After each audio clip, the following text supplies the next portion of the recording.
Once you've worked with Aegisub for a little bit, mostly you're just going to have to kind of figure out what works best for you based on the content that you're working on, based on what kind of workflow you want to have. So there aren't a lot of sort of general tips I can give. Something I think I can help with though maybe is hard subbing. So once you've finished subbing your video, you're going to want to, deliver it somehow. A lot of the times you're going to want to burn those subtitles in and get somebody a video that's it's just a video file. The subtitles are on there as part of the image, and it's easy to kind of watch that way. So I thought I would talk a little bit about how to handle your RAWs, both before you put them into Aegisub to sub them, as well as afterwards when you're going to burn them out as hard subs. So the first piece of software that I'm going to recommend is called MediaInfo. This is great for anybody doing anything with video, subbers included.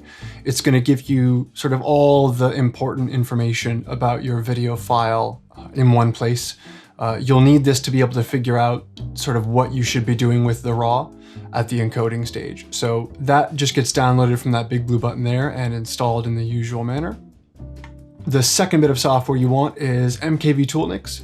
This is actually for making MKV files. So you're not going to burn the subs in, but if you want to release a soft sub and the RAW all in one convenient file, this is kind of how I like to release stuff because, the quality doesn't get degraded at all.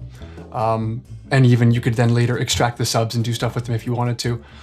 So just go here to mkvtoolnix.download, click on downloads. We're going to want the Windows distribution. Current version is available from FossHub. And then we'll just grab the Windows installer there and install that in the usual way. Next is FFmpeg. So this is a CLI tool. This is command line based. I know there are things like Handbrake that have an interface that are a bit friendlier, but I don't get reliable results from them. I've not been able to make them do what I want in all the situations I use. So it's not so bad. Like, stick with me. I promise this will be fine. It's just one sort of basic command with a few modifiers that we're going to be using, and it's going to be perfect. So scroll down and you're going to want the Git version here, Git full. So download that and I'll show you how to install it now. So the trick with this is you need to put it somewhere on your machine, and then you need to tell Windows to include that location as part of its sort of main path. That way, when you try to use it in the command line, you can just type FFmpeg. So create a folder, somewhere you can find it. I use my C drive and then I do files program rather than program files, and then make a folder called FFmpeg. And then within your downloads, just extract that 7-zip file you downloaded, and then go down through it into the bin folder for binaries. Take those and put them into that folder you've just created. Now we need to tell Windows where to find this, basically. So go into your settings. I'll do Windows key X and then settings. And then up in the search, just type path, and then click this edit the system environment variables.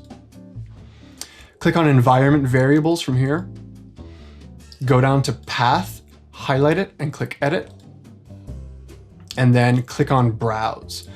After you click on browse, go in and find where you made your FFmpeg folder, select the FFmpeg folder, click OK. I've already got mine in, so I'm going to cancel, but you'll click OK here. Click OK here, and then you can close all that out, and then we're good. So just to test quickly and see if it's working, in any sort of Windows folder, hold Shift, right click, click on Open Command Window here. I'm going to use Open in Windows Terminal. It's the same thing. I just have the fonts a bit easier to read in this for everybody. And then type in FFmpeg, and you should get some output. And that's how you know you've installed it to your path. Windows knows where to find it, and it's all going to work the way we want it to. So that's all the software installed. There are a few different scenarios I run into when I'm working with RAW files. Sometimes you have a RAW file that is already ready to go, basically. The resolution is fine. It's not interlaced. Nothing is kind of squeezed or anamorphic. It's ready to go as it is. which is easier because you can go ahead and just work with that in Aegisub and then burn it in when you're done. There's also the far more common scenario where the raw is interlaced. It's anamorphic, so the resolution is actually squeezed, and then the software player knows to bring it back out afterwards. And that can be frustrating because you actually are better off going ahead and burning out a copy of that's been de-interlaced, that is de-squeezed before you start subbing in Aegisub. But we'll work on that next. So first things first, let's assume that you have a file that's ready to go. Your raw file, here in my progressive raw folder, I've got a raw file. Let's look at it with MediaInfo. So right click MediaInfo. And then if we just go to the tree view here, let's look at some of the properties of this. So under video here, track 1, we can see width 1920, height 1080. So that means that the stored size is 1920 by 1080, which is fine. That's a viewing aspect ratio, that's 16:9, that's very common, no problems there. We also notice that down here under scan type, it says progressive. If that were to say interlaced or certain field first or interleaved frames or something like that, that means you've got interlaced video on your hands and you're gonna wanna do some work for it before you start subbing it. But if it looks like this, it's fine to go ahead. You can bring that directly into Aegisub, work with it like you always would. And then when you're done subbing, you can go ahead and burn it. So I'll go ahead and show you how to burn the subs onto this now, and then we'll cover what to do with the interlaced stuff after this. Within your folder here, you want to have your raw and your subs next to each other in the folder. Keep the names something you can recognize, something pretty short. You'll see why in a second here. So again, we're going to hold Shift and right click, and then open command window here. Again, I'm going to open the terminal, but it's the same thing. So what Shift right clicking in there and doing that does for us is it already puts the command in the path where we want to work. So you don't have to go in and change directory manually for that. It's all set to go. So I'm going to show you the command you want to use. Now again, bear with me. I know this looks like a lot, but it's all pretty straightforward. I'm going to walk you through it. FFmpeg first. That's the software we're using. So you're going to hit FFmpeg and that's going to call that up. Now we're going to tell it all the options that we want to use for FFmpeg. The first one is -I, which is the flag for input. So FFmpeg input, and then you're going to put your raw video file here. So what you can do is just start typing it, give it the first few letters, hit tab, and it should autocomplete. If that's wrong, you can go and change it, but that should work okay for you. FFmpeg input raw video file, and then we need to put a filter on it, because when you burn the subtitles in FFmpeg, that's counted as a filter. So the way that you tell it you're about to use filters is -VF, video filter. Simple enough. VF for video filter, the filter we're going to use is called ASS, because we're burning, .ass files. I don't know, it's advanced subtitle style, advanced style something, ASS files. So ASS equals, and then you're going to put the name of your sub file here. So wdt.ass. Again, if it were a longer name with spaces, it would put it in quotes and stuff. So that's it for the input. We've shown it where our raw file is. We've shown it where the subtitles are. We've told it to put the subtitles over the video, basically. Now we need to tell it what we want it formatted as. So how do we want this video to be encoded? So the way that you're going to do that is you're going to do -C for codec, :V. So codec video. So now we're going to give it video codec options. The most common choice here is going to be libx264. That's going to be an H.264 video, an AVC video. This is like almost everything you watch is going to be this format. You get something on YouTube you're watching, it's going to be in this format. You download something from whatever service, it's probably this format. This is extremely common. Everything plays it, everything uses it. It's an excellent choice. You can also have H.265, which I'm going to show you in a second, but first we'll do this. So C:\V, codec video, libx264. And now we're going to give it the options for that codec. So -preset, you have a few options here. You can do anything from, I want to say, like very slow up to very fast. The default is medium. So if you don't type any preset in there at all, it'll just do medium. Medium works fine, but as a rule, you want to set this as slow as you can sort of tolerate waiting for. Slow, maybe even slower. This will increase the quality visually without increasing the file size, but it will take longer. So in any case, for your final release, maybe you use slower or slow. If you just want to kind of quickly encode it and check and make sure everything works as a test, maybe you'll do faster or fast. If you can't decide, medium is a safe bet, honestly.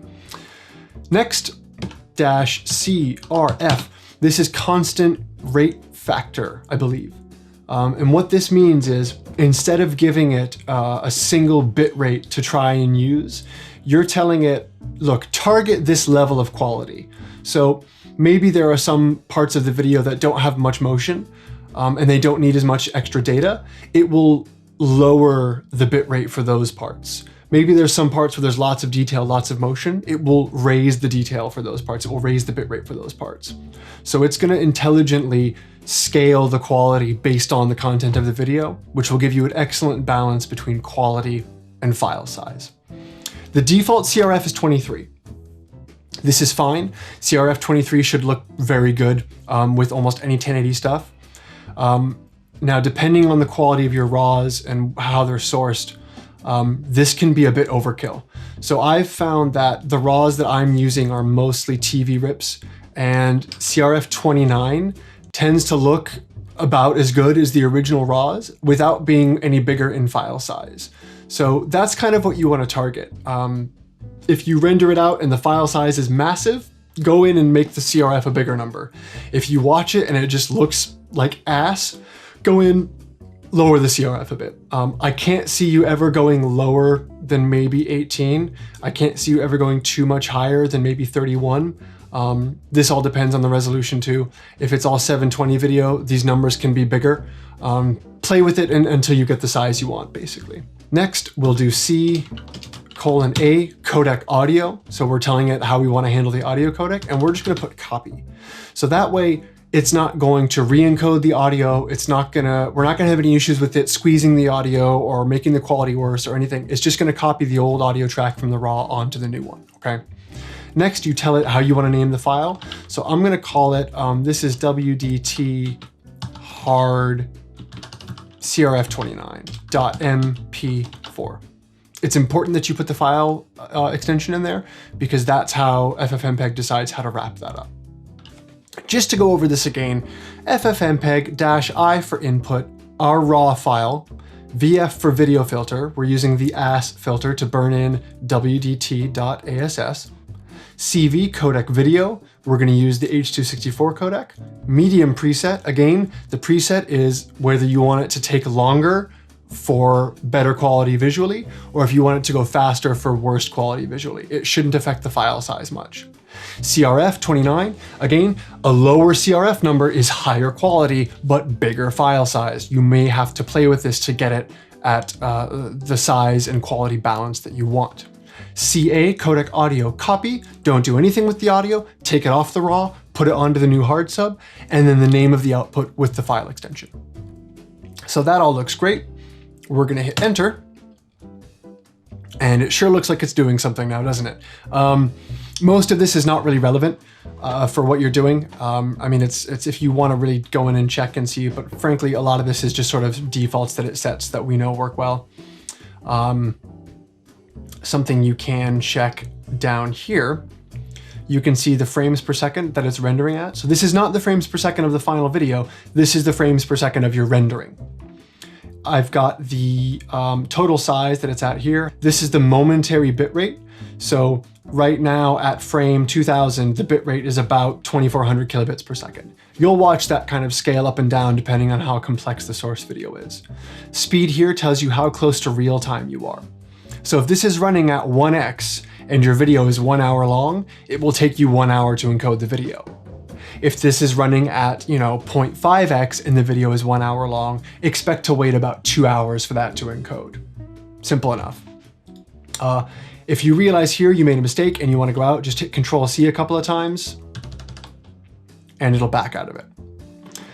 Anyway, normally you let that run for however long and you'll get your file out the other end here. That will be your final video with the hard subs burned onto it. Again, you can compare these two file sizes between the raw and this. Make sure you're not making a significantly bigger file. But at the same time, you also don't want to squeeze it down too much because you don't want to lose too much of that original quality. So that is taking a progressive, sort of correct raw file, bringing it into Aegisub, subtitling it, using FFmpeg to burn the subs on, and then you have your output. I'm going to show you now the same thing again, except this is what you want to do if you want to do an H.265 codec or an HEVC codec. So this is worth considering because HEVC is sort of more modern. It's significantly more efficient. You can expect file sizes to be, for the equivalent quality, like 25 to 50% smaller. The disadvantage to this is that it's harder to play back. So there are probably some streaming services that won't accept this. Older computers, things like older Raspberry Pis, maybe even like older tablets and things that don't have hardware acceleration for this will not play it back very well. That being said, it's a lot easier to actually burn out and get good quality because frankly, the defaults are fine. So it's the same command down here. Actually, let me clear my screen out. And then we'll do this again. So that's the same command we did earlier, but down here when we get to CV for codec video, put libx265. Again, you can set the preset depending on how long you're willing to wait for better quality. Now the CRF, the default CRF in FFmpeg for H.265 is 28. Now that's going to visually, according to FFmpeg, that visually corresponds to libx264 at 23 CRF, but at about half the size. So that should tell you how much more efficient that is. So I pretty much always just throw it at 23. I end up with a hard sub that's smaller than my raw and better quality than my raw. That being said, you can tweak it in the same manner that we were tweaking with H.264. You know, start with it at 23, and then if the file is too big, you can go in and make that a higher number. If the file is, the quality is too bad, you can go in and lower that number. CA copy, that's the audio being copied again, and then you just name this, you know, HEVC or whatever you want to name it as. And then same thing, burn it out. Those are both good options. H.264 probably a bit more universal, a bit more compatible. H.265 will give you a smaller file with better quality. And going forward, everything is going to support H.265. So I don't think you can go wrong with it for sure. So that's it for the correctly sized, progressive raw hard subbing. It's pretty easy start to finish. Now let's take a look at what to do if your raw video is interlaced or anamorphic. There is a step you should do before you go into Aegisub. And then there is another step afterwards, obviously, for burning the subtitles in the final copy. So I've got my anamorphic raw folder here that we're going to work with. So the way that you can check this, I'm going to go into MediaInfo here just by right-clicking the raw. Again, we'll go to the tree view. So same as the other one, we'll go down here under video. And the first thing that we want to look at here, width and height. So the width is 1440, the height is 1080, but it says the display aspect ratio is 16:9. So what that means is, if this were stored as 16:9, you would expect to see 1920 by 1080 here. So this is anamorphic video. It's stored as 1440 by 1080, but then it tells whatever player, hey, actually stretch me out to 16:9 before you play me. Which is fine. It's just, it causes a lot of headaches with sizing the subtitles. If you've ever watched something that's been subbed and you notice the subtitles are either like really, really skinny or really, really wide, there's a chance there was some confusion with anamorphic video happening there. The other thing that kills when you're doing this is down here, scan order, top field first, scan type, store method, interleaved fields. those both mean this is interlaced video. It's not progressive. So it does not just display frame 1, frame 2, frame 3, frame 4. It shows like half of frame 1, half of frame 2, and then it shows half of frame 3, half of frame 4. So this doesn't make any sense in the modern digital delivery scheme of things. This is a holdover from broadcast television. So if you have your RAWs are TV rips from broadcast TV, depending on the country, that's kind of where you'll tend to find this. You won't need to worry about this if your RAWs are something you've got screen capped off of like a modern streaming service or something generally. So in any case, we know our video is anamorphic. We know it's interlaced, and the frame rate it's interlaced at here is 29.97. So basically that's 30 frames per second interlaced. What that means is we're gonna de-interlace it to be 60 frames progressive. I'll show you how now. So if you have a RAW that looks like this, you can just take it directly into Aegisub if you want. So I mean, we could just go here, I'll show you kind of what it looks like. We'll open up Aegisub and we'll bring the RAW in there.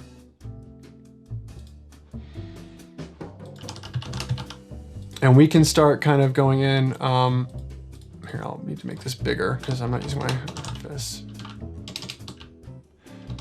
But you can probably see already, see how the text is kind of wide? You know what I mean?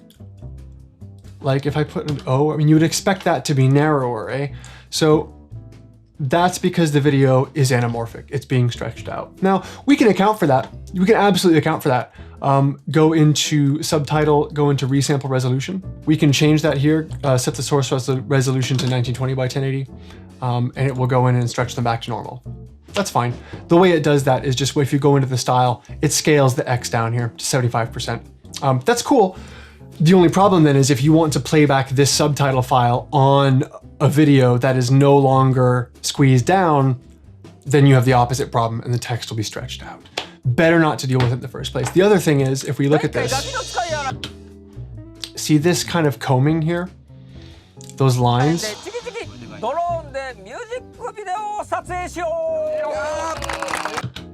You'll see this anywhere there's motion. That's just the nature of the interlaced video. Now, it's distracting, and you also kind of end up with issues with your frame timing.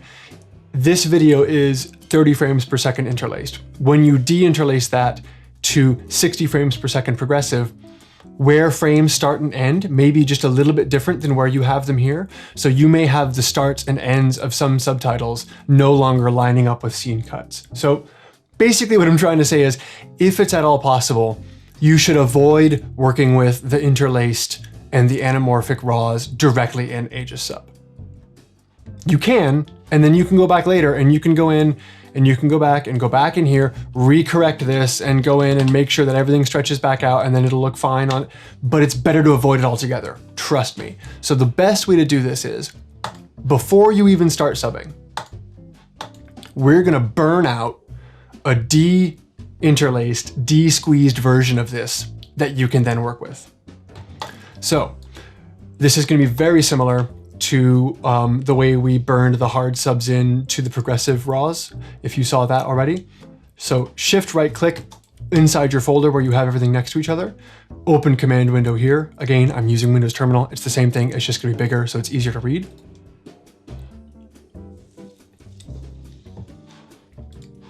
And we're gonna get FFmpeg out again. So FFmpeg -I. Again, that's FFmpeg input. We're gonna start typing the name of our RAW, drone, and then tab to autocomplete. So FFmpeg input our RAW file, and then the next thing is we're gonna do some video filters. So -VF for video filters. Now, the first video filter we're gonna put is bwdif. This is a de-interlacer. This is gonna take that combed, interlaced video at 30 frames per second. It's gonna split the frames off. It's gonna fill in the information in between them, and you're gonna end up with 60 frames per second progressive, which is what you would then be delivering in. So that's perfect. First video filter here, VF, bwdif. Now we're doing more than one video filter, so you need a comma here.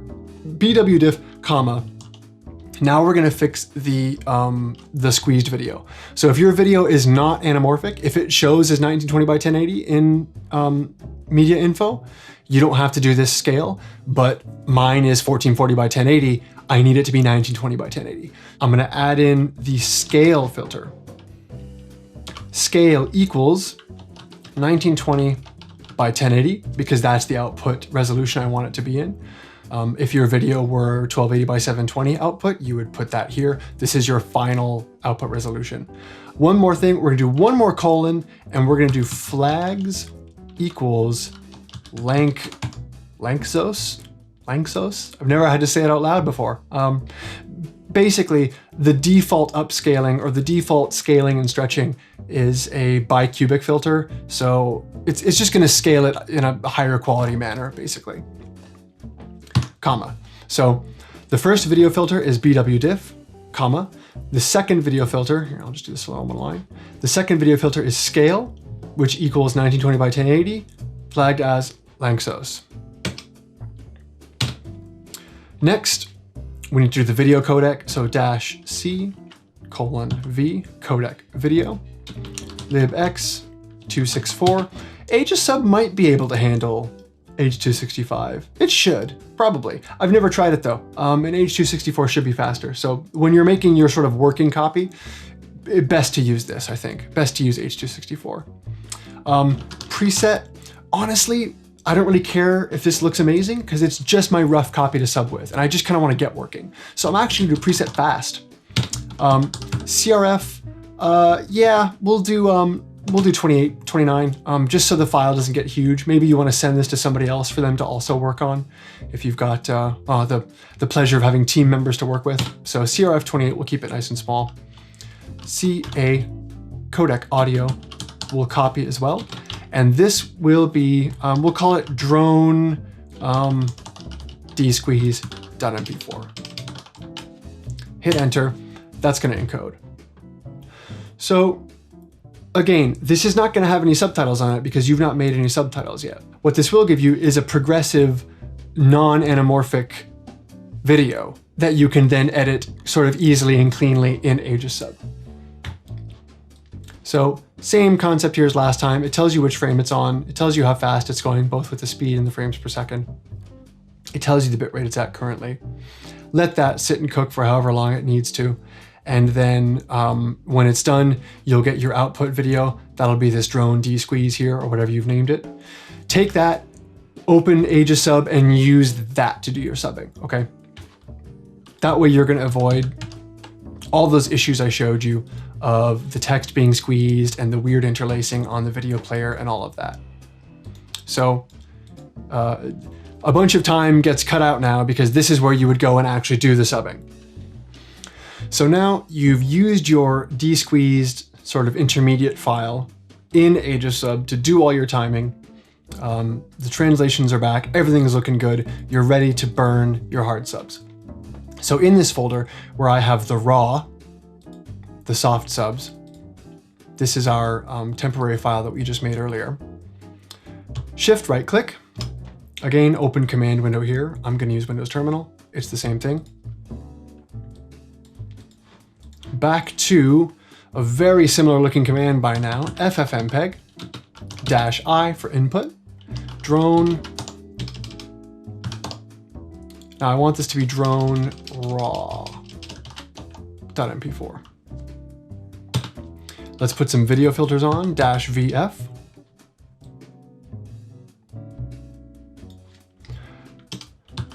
First filter is bwdif, because again, we're doing this off of the raw again. We don't want to re-encode over that already re-encoded video. This will give us the best quality because we've only encoded once from the raw.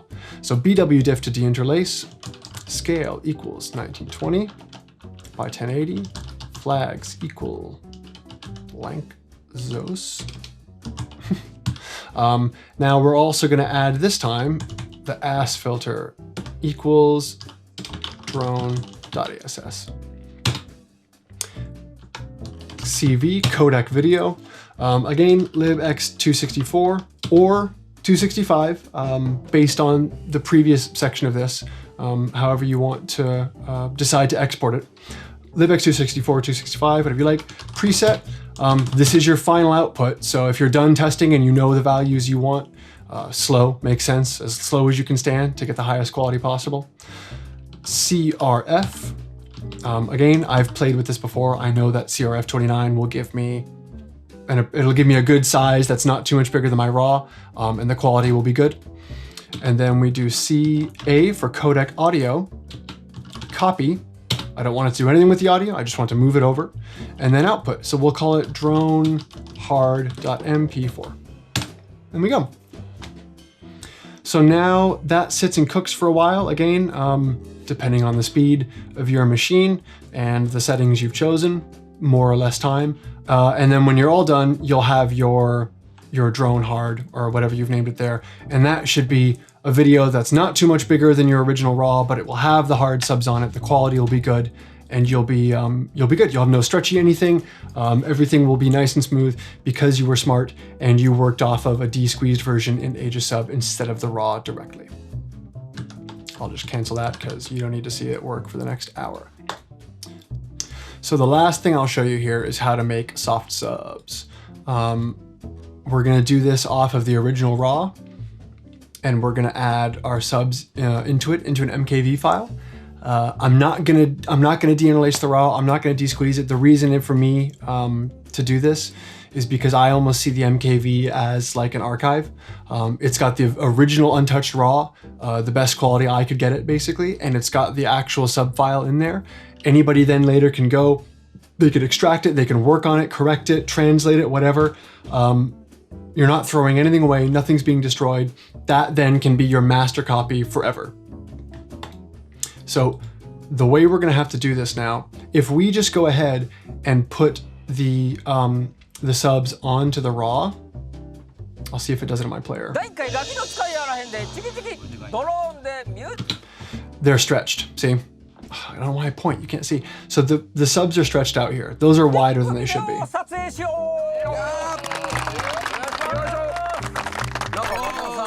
And it's gonna look really bad anywhere you've got any kind of signs or covers, see? It just all falls apart completely. So the reason it's doing that is because the video is not 1920 by 1080 actual resolution, but the subtitles are.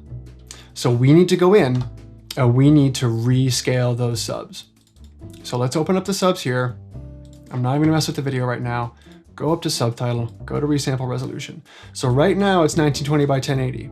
We're gonna scale it down to 1440 by 1080 because that's what we saw our video resolution was when we checked in MediaInfo. And again, if we look at the way the styles get scaled, it takes this and it scales down the X value, and it'll do that across all the styles. Save that. And now if we check it, let's see how it looks. See, much better. So now we can take this and we can mux that in as an MKV, because it all sits exactly where it should be sitting. So you'll open up MKVToolNix GUI, and you'll get this window. Now this could not be easier.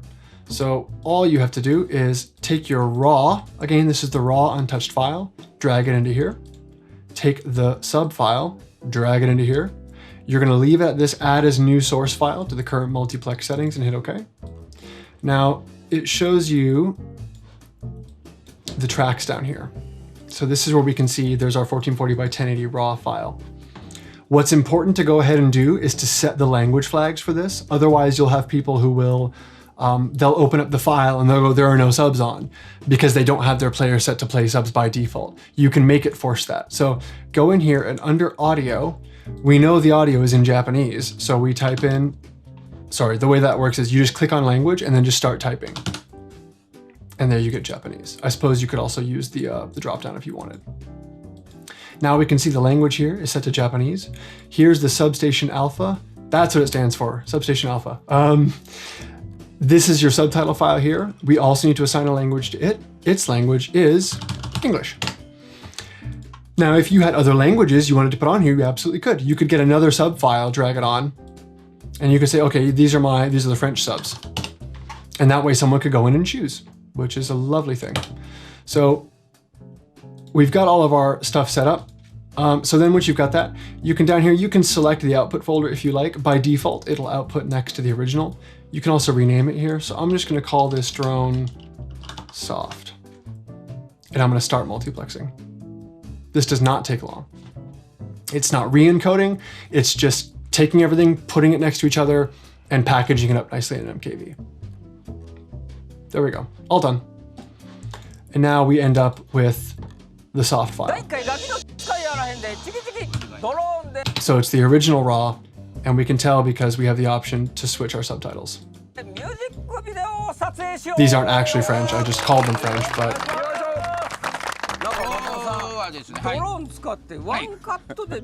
Nothing is burned in, it can all be recovered and worked on later. So hopefully that wasn't too long-winded. I'll put as much of the sort of commands and any useful links I can think of down in the description. But yeah, hopefully that helps somebody out. If you were struggling with stretchy subtitles, or if you didn't know the best way to burn the hard subs in, or you were ending up with these gigantic files out of Handbrake or something, hopefully that lets you kind of go through and be a bit more precise and get exactly what you want out of it. So, all right, happy subbing, good luck.